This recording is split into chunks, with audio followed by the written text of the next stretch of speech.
Bonsoir, je suis le docteur Laurence Amselem-Sanguignol, je suis tabacologue et enseignante en méditation de pleine conscience sur différents programmes thérapeutiques comme les addictions, les troubles du comportement alimentaire et l'accompagnement au cancer. À l'occasion d'Octobre Rose, les hôtels M-Gallery et l'application Petit Bambou m'ont proposé de venir vous parler, de venir présenter le programme de 12 méditations que j'ai écrit pour l'application Petit Bambou dans l'accompagnement au cancer.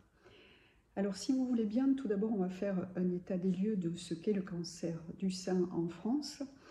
Actuellement, on a une hausse de la fréquence de nouveaux cas tous les ans et par contre on enregistre une baisse de la mortalité. Les deux sont plus ou moins dus au dépistage. Le premier, parce que plus on dépiste, plus on trouve de nouveaux cas. Et le deuxième, plus on dépiste, plus on prend la maladie précocement et plus on fait baisser cette mortalité. Donc le premier message que je voudrais vous faire passer, c'est en faveur de ce dépistage. Pourquoi? Parce qu'on enregistre en France une baisse depuis 2012, après être arrivé à un pic de 52% donc en 2012. Nous ne sommes plus qu'à 49% en 2019, avec une tranche d'âge des 55-60 ans qui marque bien cette baisse de fréquentation au dépistage. Donc ça, c'est le premier message que je voudrais faire passer. Ensuite, le deuxième, c'est qu'on est tous acteurs de notre santé. Et l'avènement de cette nouvelle science qui est l'épigénétique nous le confirme en nous disant qu'il y aurait environ 30% de nouveaux cas en moins chaque année si on tenait compte des facteurs prédisposants, des facteurs de risque dits modifiables comme l'alimentation, le surpoids et les troubles et l'obésité, les addictions comme l'alcool et le tabac, le stress, l'exposition aux UV, aux radiations, la surveillance et la personnalisation des traitements hormonaux, le sport, l'effort physique que nous pouvons fournir toutes les semaines et le bien-être dans sa sphère professionnelle et personnelle. Tout ceci sont des facteurs épigénétiques, donc qu'est-ce que ça veut dire? Ça veut dire que ce sont des facteurs de l'environnement qui impactent non pas le codage de nos gènes, mais l'expression de ces gènes. Alors la bonne nouvelle, c'est que c'est transmissible mais réversible aussi, que ces modifications se font de plus ou moins vite, de façon plus ou moins pérenne, mais en tout cas existent bien.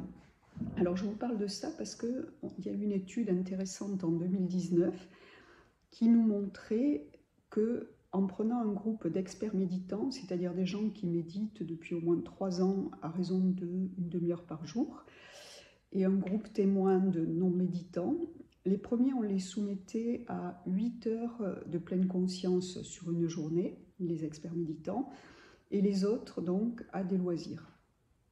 Eh bien, à l'issue de cette étude, on a pu voir qu'il y avait eu, dans le groupe des méditants uniquement, un impact sur 61 gènes, dont des gènes assez stables comme le métabolisme des cellules immunitaires, le vieillissement de ces cellules immunitaires, qui sont quand même habituellement des gènes assez stables.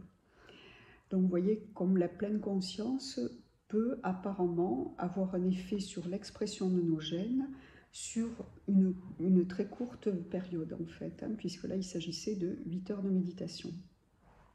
Alors on va maintenant parler de ce programme donc, que j'ai écrit pour Petit Bambou. Dans ce programme, on y parle de comment pratiquer en portant attention intentionnellement à ce qui est là. Ce qui est là comme pensée, émotion, sensation, objet, situation, notre corps, la respiration, et s'entraîner à se concentrer sur l'objet de notre choix et à ramener l'esprit qui ne manque pas d'être fugitif.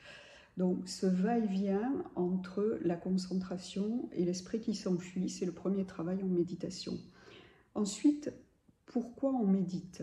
Quelles sont nos raisons, nos intentions dans cette démarche de pratiquer la pleine conscience? Donc là, c'est se poser et laisser émerger tout simplement les raisons qui nous amènent à faire cette démarche, ce qui nous permet d'en accepter mieux la discipline et l'entraînement et de nous motiver aussi à le faire tous les jours si possible. S'entraîner aussi à comprendre qu'au-delà d'une pratique, c'est un état d'esprit, la méditation de pleine conscience, et qu'on essaie de développer 7 attitudes en particulier comme l'acceptation, la confiance, l'esprit du débutant ou la curiosité, le lâcher-prise, la patience, le non-jugement et l'effort juste.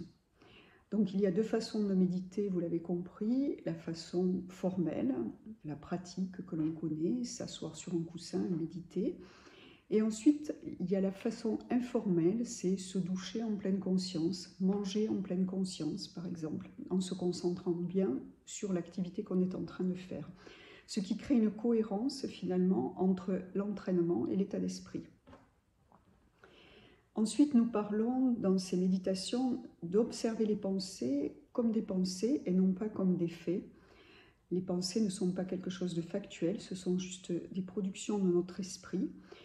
Et quand elles sont anxiogènes, eh bien, ça nous permet de mieux les observer et de défusionner d'avec elles, d'enlever cette partie émotionnelle de la pensée qui complique souvent les choses, qui donne des biais d'interprétation, qui peut être toxique ou envahissante par les ruminations qu'elle peut amener, par exemple. Ensuite, on y parle d'accueillir, d'accepter la maladie. Ça, c'est quelque chose de très difficile, avec la partie de ce qu'on peut changer et de ce qu'on ne peut pas changer à notre niveau, pour mieux la gérer, mieux s'organiser face à elle, avec plus de confiance et plus de sérénité. Ensuite, on a 3 petites méditations sur la respiration, sur la façon de se reconnecter à son corps par le biais de cette respiration. On travaille l'outil du frein parasympathique, c'est-à-dire avec des expires plus longues que des inspires. On agit sur le nerf parasympathique et on s'apaise immédiatement. Et ceci, en faisant baisser l'émotion, nous permet de faire place à plus de réflexion. On y parle ensuite de gérer l'anxiété face au traitement, aux effets secondaires. Cette image de soi aussi, transitoire mais non moins impactante, après une mastectomie, après une chute des cheveux. Comment accepter tout ça? On y parle aussi des douleurs, des nausées, des angoisses et des ruminations qu'on peut avoir à propos de tout ça. Ensuite, on va parler d'autocompassion, de faire équipe avec ce corps malade, ce qui va activer la guérison. Et c'est une façon de prendre soin de soi, soin de lui. On parle ensuite du lien social et de son intérêt là aussi dans la guérison. Ça nous ouvre des fenêtres de réflexion et c'est aussi un soutien affectif. Et la dernière méditation donc sera sur la rémission, comment gérer l'après-cancer avec un nouveau regard souvent sur la vie, sur soi-même et sur les autres, comme une renaissance, avec beaucoup de gratitude envers ces ressources qui nous ont permis de guérir, capitaliser là-dessus et travailler aussi sur la crainte de la rechute qui ne manque pas d'apparaître souvent et regarder l'avenir avec plus de sérénité et plus de confiance. Voilà de quoi parle ce programme. Donc, je vous remercie de votre écoute.